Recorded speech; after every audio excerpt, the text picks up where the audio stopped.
یہ جو تم نے جاہلیت کی چند رسومات کو پکڑ کے بیٹھ گئے ہو نا اپنے طور پر معیار ایک تم نے بنا لیا, یہ نہیں ہے. آؤ میں تمہیں بتاتا ہوں کون سی چیزیں جن سے خدا ناراض ہوتا ہے اور کون سی چیزیں جن سے خدا خوش ہوتا ہے. کتنا اچھا انداز ہے کہ ایسے ہے جیسے ایک آدمی کنفیوز پھر رہا ہو, پاگلوں کی طرح دیواروں سے ٹکرے مار رہا ہو, اس کو منزل نہ مل رہی ہو. اس نے جانا ہے جناب صدر جانا ہے, کوئی گاؤں دیہات سے کوئی بندہ کراچی آ گیا, یا اس نے کینٹ اسٹیشن جانا ہے. اب اس سے پوچھتا ہے وہ کہتا ہے کینٹ اسٹیشن ادھر کو ہے, تو جب آپ اللہ کے چلنے لگا. دوسرے سے پوچھتا ہے وہ کہتا ہے نہیں اللہ آپ کو وہ بھی صحیح بتا رہا ہے کہ ادھر کو ہے, لیکن اتنے پیچیدہ طریقے سے بتا رہا ہے کہ تو پہلے یوں جانا, پھر یہاں سے جا کے نا ایک کھلے گنڈے والا آئے گا, وہاں سے رائٹ ٹرن ہو جانا, پھر ایک مولانا کلفی والا ہے ادھر سے لیفٹ ٹرن ہو جانا, ادھر 4K کا اسٹاپ آئے گا, وہاں سے پھر بس میں چڑھ کے ادھر اترنا, پھر یوں ان تمام بوکھلا گیا یار. ایک چھوٹے سے کتابچے میں تو ایسا کر, تو ایسا کر, یہاں تک بات کلیئر ہو گئی. یہاں سے ادھر سے جانے کے بجائے ادھر نہ شوبہ, روزانہ ادھر نہ شوبہ, تو یہاں سے نکل جا کٹی پہاڑی سے, کٹی پہاڑی سے یوں نکلے گا, پھر ادھر سے بنارس میں ٹرن مارے گا, ادھر شیر ہو جائے گا.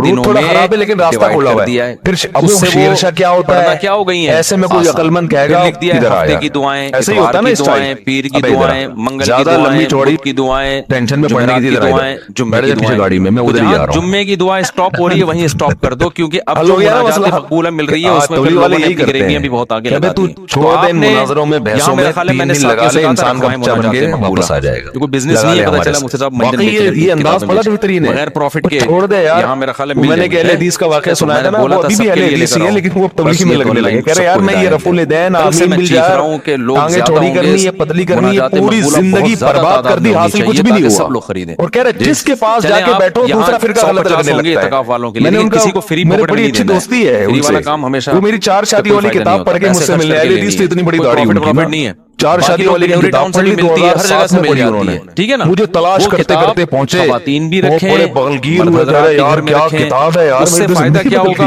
ویسے بڑی سے بھی دعا ہاتھ اٹھا کے اخپل طریقے سے مانگیں, داڑھی سے مجھے اندازہ ہو گیا وہی اہل حدیث ہے. آپ کے اپنے میں نے کہا کیا, اور دوسرا اس دعا کو بھی روزانہ پڑھنے کا پہلے میں بریلوی تھا, فائدہ کیا ہوگا, اس میں قرآن و سنت کی جتنی دعائیں 40ویں 11ویں شریف 12ویں شریف نظر و نیاز سارے جمعرات کے ساری ایک ہفتے میں آپ مانگ لوگے, تو یہ کوئی کم فضیلت ہے. کہہ رہے پھر میں دیوبندیوں کے پاس بیٹھنا, اور پھر ایک اور خاندانی فائدہ ہوگا, تو کہنے لگے میں دیوبندی بن گیا. پابندی سے پڑھنے کا معمول بناؤ گے نا, 6-7 مہینے سال کے بعد جا کے وہ ساری دعائیں آپ کو یاد ہونا.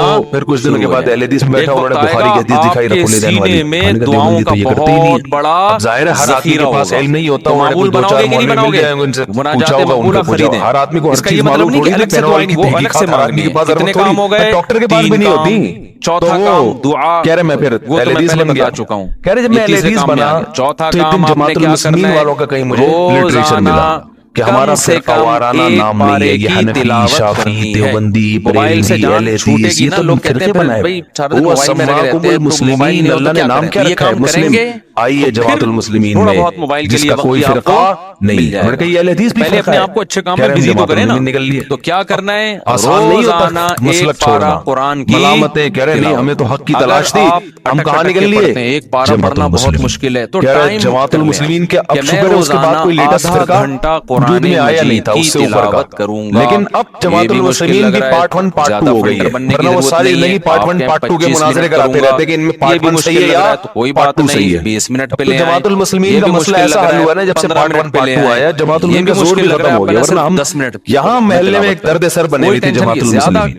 ہر تھوڑے دن میں کوئی لڑکا لٹریچر لے کے آ رہا ہوتا ہے, اس کا کیا مطلب ہے, اس کا کیا مطلب ہے. ہم شادیوں پہ کام کر رہے ہیں, لوگوں کو کہہ رہے ہیں یار بیوہ عورتوں کو سہارا دو, 10 منٹ جو اور پابندی کے ساتھ ہو, طلاق یافتہ عورتوں کو سہارا دو, سے بہتر ہے جس میں 2 دن بہت بڑا ولی کی صلاحیت ہے کہ ان چیزوں میں لگیں گی تو معاشرے میں وہ مثبت کام کس ٹائم پہ کریں گے بیٹھ کے. تو وہ تلاوت کا معمول جب سے پارٹ 1 پارٹ 2 وجود میں آئی ہے نا, اب مسئلہ ہی ہے. جب بھی کوئی جماعت المسلمین والا کہتا ہے کہ نبی نے فرمایا جماعت المسلمین اور اس کے امام کا یعنی لازم پکڑو, تو ہم کہیں گے پارٹ 1 کے بارے میں فرمایا پارٹ 2 کے بارے میں. پہلے یہ فیصلہ کر لو, پھر ہم حدیث میں دکھاؤ پارٹ 1 ہے یا پارٹ 2 ہے. تو کہیں بھی ایسا نہیں ہے کہ جنتیوں کی صفت بیان کی اور تہجد کا ہر نیا فرقہ بنتا ہے یہ کہہ کے کہ میں سارے فرقوں کو ختم کر رہا ہوں مگر وہ ایک نئے فرقے کی بنیاد رکھ کے 20 فرقوں میں ڈیوائیڈ ہو جاتا ہے. اور اس 4 میں جو دعا کرو گے نا وہ اسی 4 المسلمین میں چلے گئے. جماعت المسلمین کا اس وقت پارٹ 2 نہیں تھا تو وہ جماعت المسلمین میں گئے تو ان کو وہاں بڑا اچھا لگا بھائی ہر بات قرآن کی ہر بات حدیث کی لیبل تو سب نے بڑے اچھے خوبصورت لگائے ہوئے ہوتے ہیں تو بڑے اچھے کہتے ہیں ہوتے ہوتے میں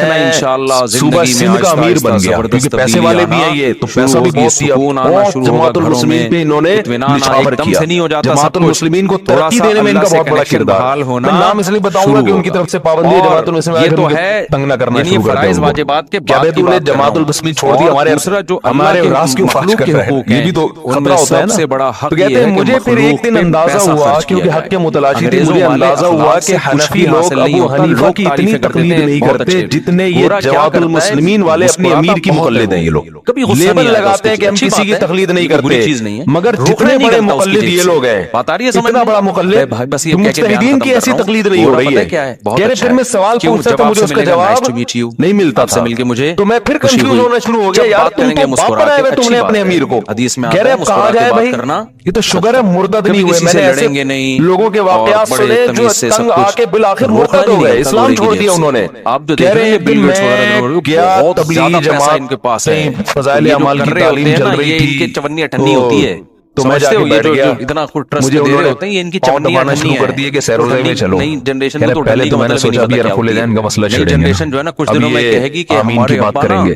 کہہ رہے میں نے ٹانگیں چھوڑی کر کے نا یوں کر کے پوری نماز پڑھی ہے. شرم نہیں آتی یہ 5000 کی یہ ویلیو ہونے والی ہے. کسی نے نہیں چھیڑا. تو کہہ رہے میں نے کہا 3 دن لگاتا ہوں پھر چھیڑوں گا. میں حکم دیا ہے 3 دن لگاتا ہوں یہ الفاظ میرے ہیں چھیڑوں گا. یہ تو ہماری اپنی کراچی کی اردو میں یہ چیزیں بنائی لی ہم نے. یہ جو ضرورت مند لوگ ہیں ان کا نے کہا شاید اب مجھے ایسے صدقات و خیرات کیا کرو جیسے اتنی جوانیں ٹرائی کی ہیں اس کو بھی ٹرائی کر لو. تو کہہ رہے میں نے کہا میں یوں جاؤں گا پھر یوں کروں گا پھر زور سے ٹیکس بھی دیں گے لیکن ہم اپنے رشتہ داروں پہ غریبوں پہ ضرورت مندوں پہ ایسے تجوریوں کا منہ کھولیں گے کہ گویا یہ اللہ کی طرف سے ہم پہ ٹیکس ہے. کنجوسی ختم کرو معاشرے میں زکات دیتے ہوئے جان نکل رہی ہے. ہم سب کو مل جل کے کتنی تھوڑی سی زکات ہے یار. کہہ رہے میں کہہ رہا ہوں بھائی یہ بیٹیوں کے نام ہو رہا ہے زیور تاکہ زکات نہ دینی پڑے. خوشی خوشی دو یار سال میں ایک دفعہ ایک اسلام کا رکن ادا کرنے کا موقع مل رہا ہے اس سے بڑھا کے دیا کرو. اس پہ بہت سے لوگ مجھے کہہ رہے ہیں آپ حکومت سعودیہ کے خلاف بیان دے بیان دے بیان دے. ہم نے بڑے عالم کی بات بڑی خاندانی سمجھو میرے شیخ ہے. انہوں نے کہا تبلیغ جماعت پہ جب پابندی لگی ہے تو اس کو تبلیغی انداز سے حل کرنا پڑے گا.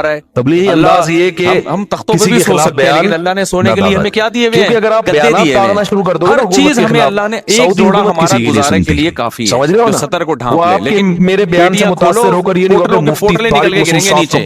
خطرناک بیان آ گیا. ہمیں ترساتن سا کے دیتا ہے. سلمان نے کہا آج سے میں نے اپنا فیصلہ گنا زیادہ تو جب اللہ ہم سے مانگتا ہے بڑے ہمیں چاہیے اللہ کے لیے بڑے مفتیان کرام نے ایک حرف بولا تو جتنے خواتین یہاں بیٹھی بیان سن رہی ہیں جتنے مرد ہر مہینے معمول بنائے کچھ نہ کچھ اماؤنٹ پابندی سے صدقہ بڑی پیاری بات کی انہوں نے کہ بھائی اس پابندی کو تبلیغی سٹائل میں حل کیا جائے. تبلیغ والے یہ اس طرح اسٹائل ان کا کیا ہے یہی ہے جو ابھی بیان کر رہا ہوں. ان کے سامنے دولت کی باتیں پیسے کی باتیں دولت کی باتیں پیسے کی باتیں بزنس کی باتیں لہذا جس بچے کو جاب نہ ملے وہ کھمبے سے لٹک کے ہم سب کا ہے بھائی ہم سب نے بچے کو توکل کی باتیں کرو بیٹا پیسہ ویسا کچھ نہیں ہوتا. ٹھیک ہے اللہ نے ہمیں بہت دیا لیکن یہ سب کچھ نہیں ہے. کسی نے نہیں مجھے کہا تو کس جماعت سے تعلق ہے کس فرقے سے تعلق ہے. قارون جب اپنے خزانوں کے ساتھ نکلا تو کہہ رہے مجھے پتہ چلا کہ حق پر کون ہے. اہل علم نے کیا کہا بھائی یہ کچھ بھی نہیں ہے اصل عمل ہے. یہ اہل علم نے کہا نا قرآن میں کئی بار بتا چکا اپنے بچوں کو سکھاؤ بیٹا پیسے کسی کی دولت دے کے رالے مرتد ہو جاتا ہے یا گھوم پھر کے کہتا ہے یار جانے دو یہ ہمارے مسائل صدقہ خیرات یہ پیسے والا اگر صدقہ خیرات کرتا ہے تو بہت اچھا نہیں کرتا تو بیٹا یہ پیسہ وبالے جانے. جیسے تبلیغ والوں کے پاس جاؤ نا کیا کہہ رہے ہیں یار آجا ہمارے ساتھ 40 دن گزار لے بس. کہ کچھ تو وہی اسٹائل ہے.